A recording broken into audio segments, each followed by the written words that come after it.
my job as a Utah County attorney is it's an unusual job only held by 2,400 people in the country. The elected prosecutors who have the duty to protect our respective communities, and we protect our communities in two ways.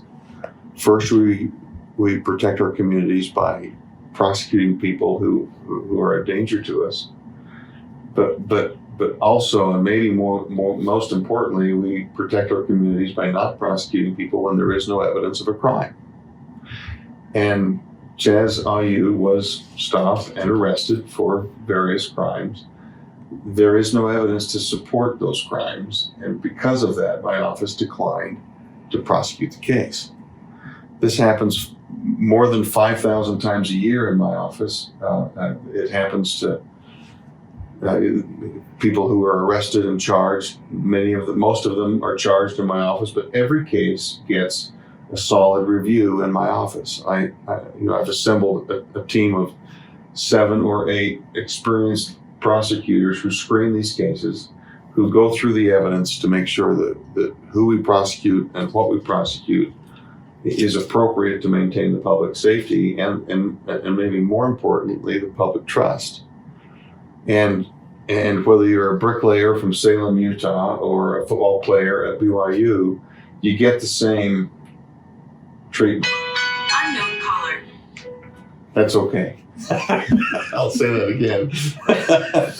Whether you're a bricklayer from Salem, Utah, or a high-performance football player from Brigham Young University, you get the same treatment.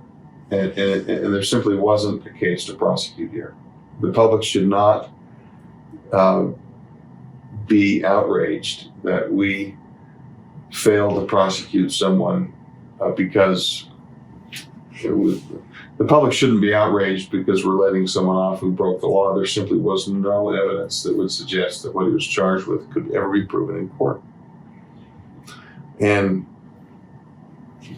that's about the sum of it. Whether you are a BYU football player, whether you are a University of Utah football player, whether you're a third grade school teacher, whoever you are, this case would have been resolved in the same exact way, and that is that we simply weren't going to prosecute the case. Anyone have any questions? According to our reporting, he was jailed for reckless driving, DUI, speeding, improper lane change, and drinking in or about a vehicle. Can you just elaborate why there's no evidence to proceed with charges? Well, the way this process works is this. Police on the street who are doing their very best to ensure our safety, they arrest or cite an individual. They fill out a report. They send it to our office. I acknowledge that he was arrested for all of those things. There isn't any evidence to suggest that those things occurred. There wasn't any evidence to suggest. There wasn't any evidence to prove that those things could occur. Let's put it that way. Were there police reports? There are police reports, yes. Is there dash cam? I'm not aware of that. I haven't seen any dash cam. Have they not offered it, or it doesn't exist? I don't think that it exists. I could be wrong. The officer that stopped Chaz Ah You was an officer in a vehicle. I don't think that had that equipment, but again, I could be wrong. I guess I just don't understand. Something's missing. I don't quite understand how the pieces are fitting on this one. Okay, well, here's the problem. That we make assumptions that when the police do something, that what they say occurred. I typically assume that. I trust our law enforcement officials. To say that we're right in every occasion, to say that we're always accurate, that anyone's accurate, would be foolish. In this case, it just simply didn't occur. what evidence are you looking for? Because, I mean, otherwise anyone could say, hey, you know what, no one else is around. Who is this officer to say that I was speeding or not? So, like, what concrete evidence? Well, typically let's take every case. Let's take every charge. In a speeding charge, you have to have evidence that will prove beyond a reasonable doubt that you were speeding. What sorts of evidence could that be? Well, number one, you have the potential of a radar gun that will say you were speeding X number of miles an hour in Y mile an hour zone. We don't have that. Another tool could be I followed or paced this individual at the following speed and could verify that he was going this speed, and there's no evidence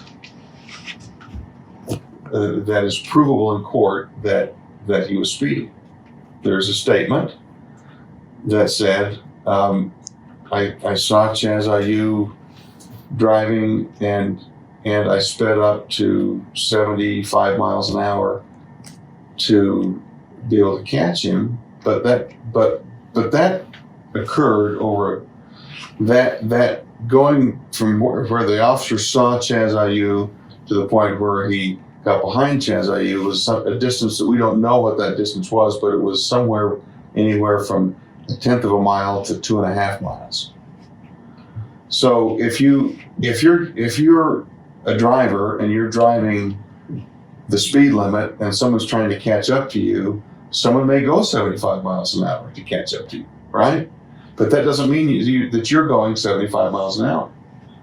If you're going to prosecute someone for speeding, you have to be able to demonstrate what that person, what the speed at which that person was driving. And there is no evidence to suggest I don't know what speed he was driving. So the discovery of the THC vape pen, was that an illegal search and seizure? Is that on the part of that police officer?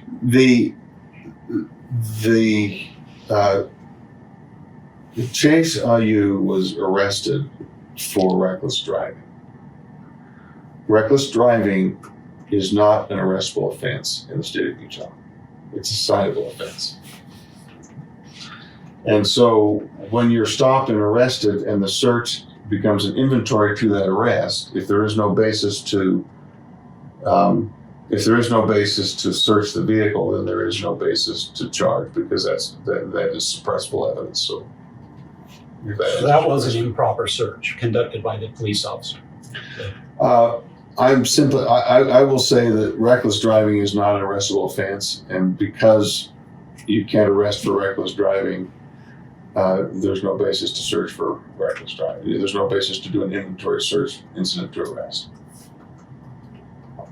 I was just rereading the report, and the arresting deputy did say, wrote, I paced the vehicle going 75, 35. So is that terminology, I guess, not enough evidence, or do you need him to actually document something else?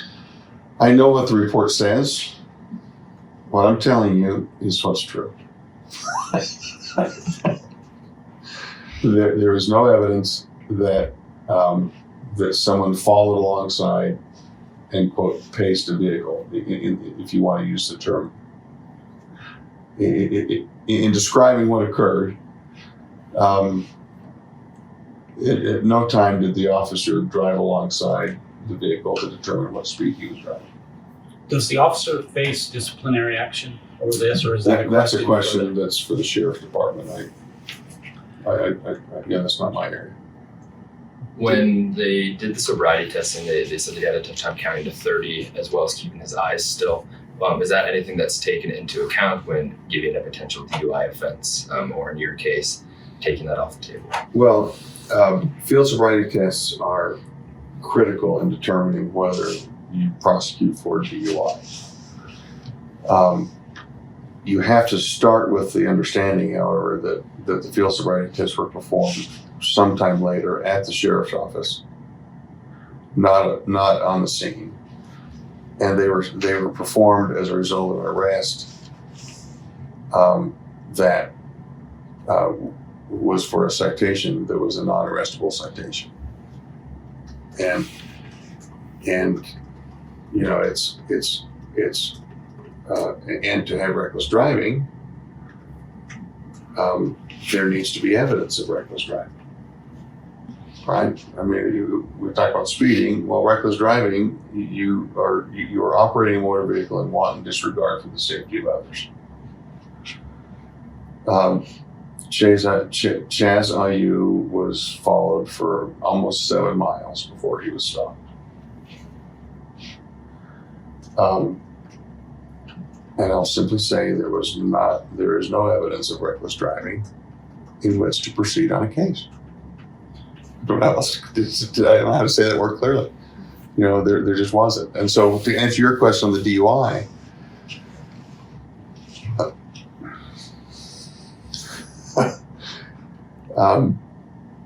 I was going to make a joke about counting to 30, and sometimes I have a hard time counting to 30. I mean, he counted to 30 within 40 seconds. It's not that he couldn't count to 30. It's that he counted to 30 in 40 seconds.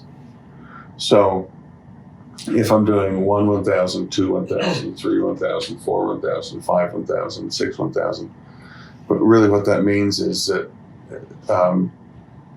is it evidence of impairment if it takes me 35 seconds to say that, or 40 seconds? I don't think so. And the evidence of the walk and turn, the evidence of those tests were performed without any evidence of impairment. The walk and turn, and I think that's what the report says. So, if you've got the report, I'm not trying to hide anything here. If there are specific things that you want to ask about the report, I'm happy to answer your questions. But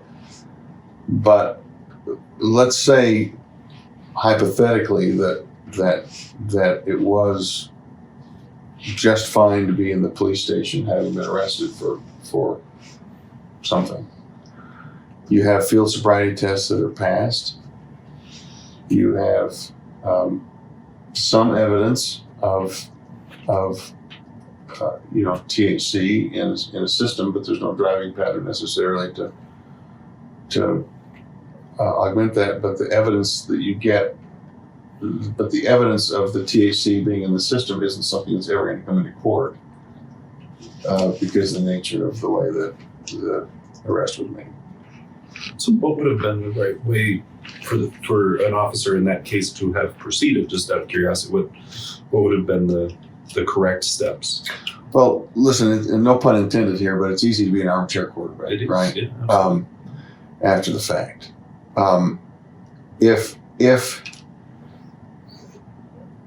if you are a police officer and you witness someone who you think is speeding or driving recklessly or doing anything of the sort, you articulate your case either as you stop, as a basis to stop, or after you've stopped. And that's what these people do. That's what law enforcement officials do. And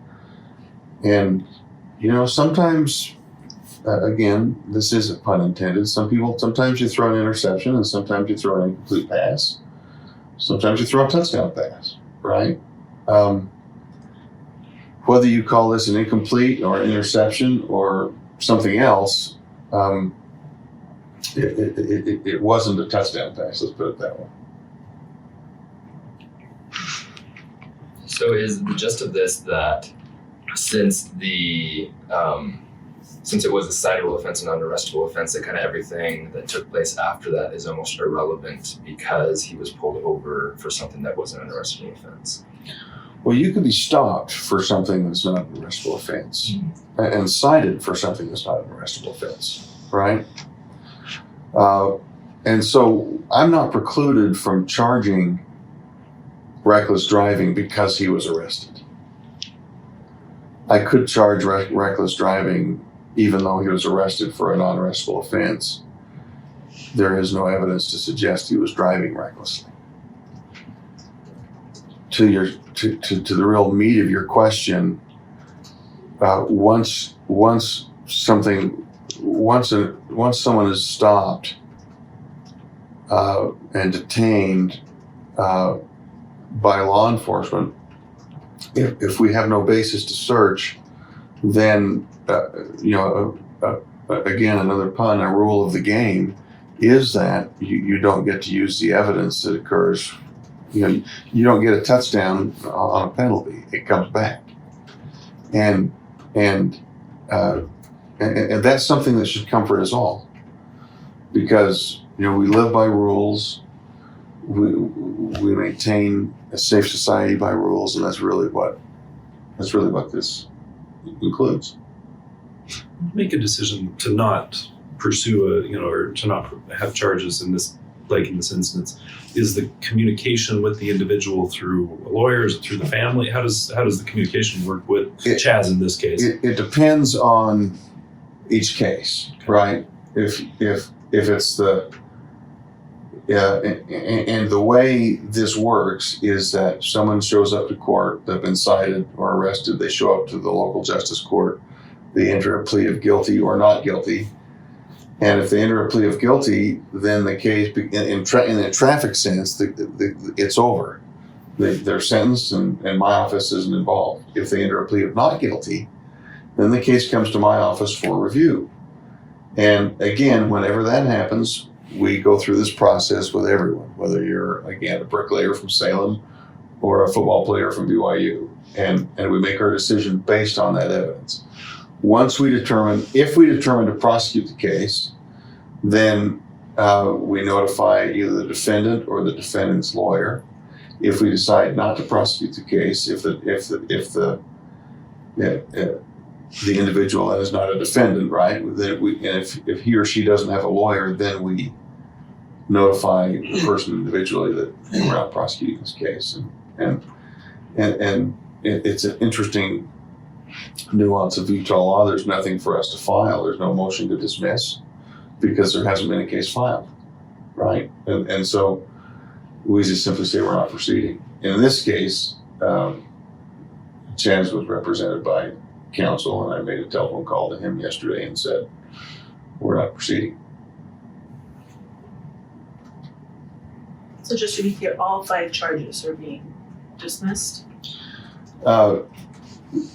That's a technical question in the sense that there was never a charge filed. The police officer arrested him. It comes to my office for screening. My office decides whether to file a case or not. And so the proper way to say that is we're declining prosecution on all 5 charges.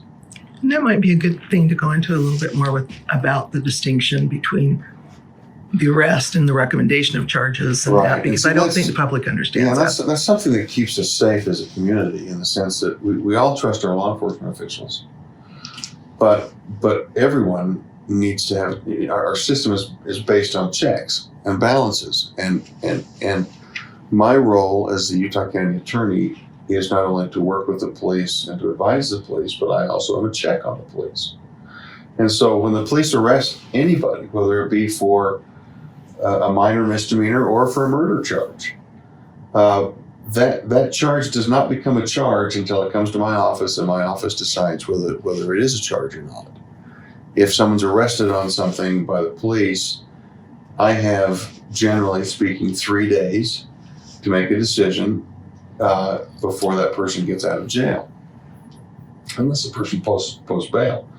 If I decline the charge, or if I decide this case needs more investigation, then the person is released from jail, and I either decline the charge or I continue to investigate. And in many cases, I have 4 years to prosecute a case.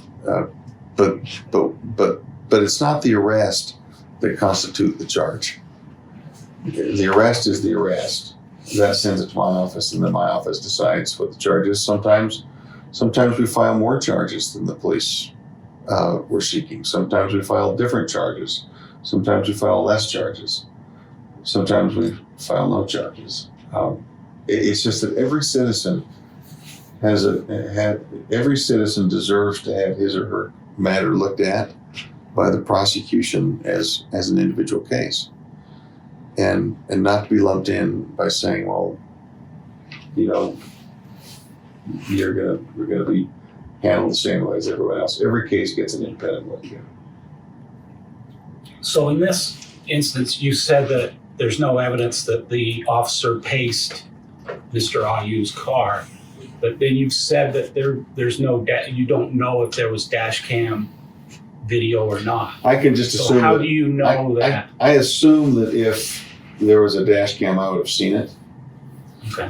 And this case was screened initially by my screeners, and then they came to me, and we reviewed every bit of evidence there, and I'm simply saying that I've not seen a dash cam, which tells me that given the fact that this has gone through screening, to the normal course would be that if there's a dash cam, I'd have it. So what the timeline here, because the arrest occurred, a month ago, more or less. So the timeline, how quickly do you receive the information, and then how you said you have a limited time on some. Well, I think I said that poorly. I have the same amount of time. The question is whether the person remains in jail. Got it. Okay, I see. And so what was your question? Just the timeline. I was just curious how the timeline worked out as far as the arrest, the information coming to your office, you going through the information and deciding there wasn't enough evidence to press charges. And quite then frankly, it varies pass from along. case to case. I mean, Mondays are typically more busy than Thursdays because people do weird stuff on the weekends, right? And so it all varies. I don't remember. Someone who has a report in front of them can tell what the date of the arrest was. February 9th, I believe. Yeah, and so we're roughly talking 30 days. I mean, he would have been arrested. He would have bailed out. He would have been given a court date. He would have showed up at court. He pled not guilty, obviously, because we're here talking. And then it would come to my office for, so it's probably been in my office a couple of weeks. This question might be something that you don't know because you're not over every case, but I think that a lot of the BYU community, if there is kind of pushback for this, is because they're used to seeing, or not used, but they've seen in the past athletes that have seemingly got off easier than what the general public was. So do you know the last time that an athlete was charged with something that wasn't a first-degree felony? Off the top of my head, I don't know. And the reason why I'm having this discussion, I won't call it a press conference, I'll call it a press discussion, is because I am well aware that people in the public will suspect that someone is treated differently because they're a public figure. Let's not call it a football player, let's call it a public figure. And something that is of particular importance to me is that a public figure not only not be treated as strictly as a normal person. It's my interest that a public figure not be treated more strictly than a public figure, or because he or she's a public figure. And people will naturally say, he's a BYU football player. He got off. Had it been a Utah Valley tennis player, maybe he or she wouldn't have. And I'm just here to say, okay, that's just not the case. Whether you're, again, the least of our society or the greatest in our society, we look at the case, we deal with the facts, and we make a decision that's intended to protect us all. And again, sometimes we protect us by prosecuting people, and sometimes we protect us by not prosecuting people. How common is a situation like this where an officer makes a report with all these different types of allegations that he says took place, but then due to an arrest that wasn't for a proper, well, that was supposed to be a citation, I guess, Mm-hmm. that nulls How often do we decline to prosecute Based on an arrest? on something that happens like this, where it should have been a citation rather than an arrest? Okay, I'm not sure I understand the question. Well, how often is someone arrested when they should have been cited? Yes, Or But how also- often do we decline to prosecute when but also when they conduct searches and whatnot based off of a non-arrest. It's relatively uncommon. It's relatively uncommon to not file a charge at all, but it certainly happens. I mean, it's again, for football analogy, it's kind of like a safety. You know, it's not a surprise when you see a safety, but it is noteworthy. So if your office is declining to prosecute declining to charge because of lack of evidence, is it also your office's position that you shouldn't have been arrested? Well, by definition in Utah law, reckless driving is a non-arrestable offense. So, yeah, I mean, there was. We don't have authority to arrest people for reckless driving. Had it been something else, had it been a DUI, we have authority for that. But there was no evidence of that. But you can't tell a DUI from 100 yards away.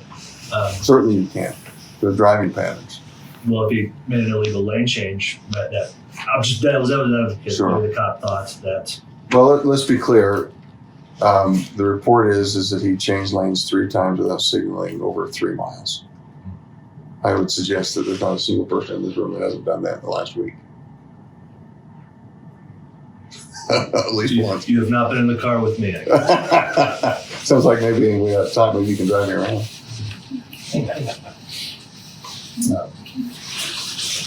I guess if the arresting deputy would have found a different cause for his search, would that have been admissible? Well, absolutely. I mean, there's lots of reasons to search, and you have to have a reason to search without a warrant, right? And so, had there been an odor of alcohol, that would have been a basis to search. Had there been an odor of marijuana, that would have been a basis to search. Had there been a driving pattern that took place in less than 7 miles, that might have been a basis, to search. So I guess the short answer is yes. I mean, there's always, police officers have a very hard job. And I can't tell you the respect that I have for what these people do day in and day out. You stop someone on the road, you really don't, I mean, you look at some of these dash cam videos and it's crazy that a guy's walking up to the road, walking up to the car, and literally 5 seconds later he's dead because someone shot him. I mean, our law enforcement officials have a very, very, very difficult job, and the message that I hope you all will get here is that I'm not here casting aspersions on this officer. This officer was doing what this officer felt was right. This officer was doing what this officer thought was appropriate. This officer is, I'm sure, a great guy. This isn't about that. It's not about personalities. It's not about protecting an officer. It's not about protecting a police officer. It's about, a football player. It's about taking the evidence, looking at the evidence that you have, and without regard for position or status, making a decision on the evidence. Was Ah You intoxicated? I have no evidence to suggest that whatsoever. So you're saying possibly was not? How do I know? I could ask you the same question. I have no idea. I wasn't there. I've read the report. You've read the report. It's impossible to say. And when you get something, when you say it's impossible to say, by definition, that's not something you prosecute, because we are presumed innocent, and every tie goes to the suspect in our society. That's what keeps us free. I mean, you've all seen the report, and if you can see something in that report that suggests how you prosecute that case, I'd be happy to hear what it is. Should reckless driving be an arrestable offense then, in light of all this? I'm not the legislature, But you are a citizen. I am a citizen. Reckless driving used to be an arrestable offense, and it was not. It was, that was changed a few years ago.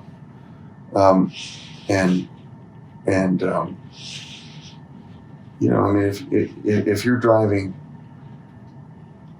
you're driving, in wanton disregard for the safety of others, I can certainly see a time when that, when there's a fact pattern when that ought to be arrested.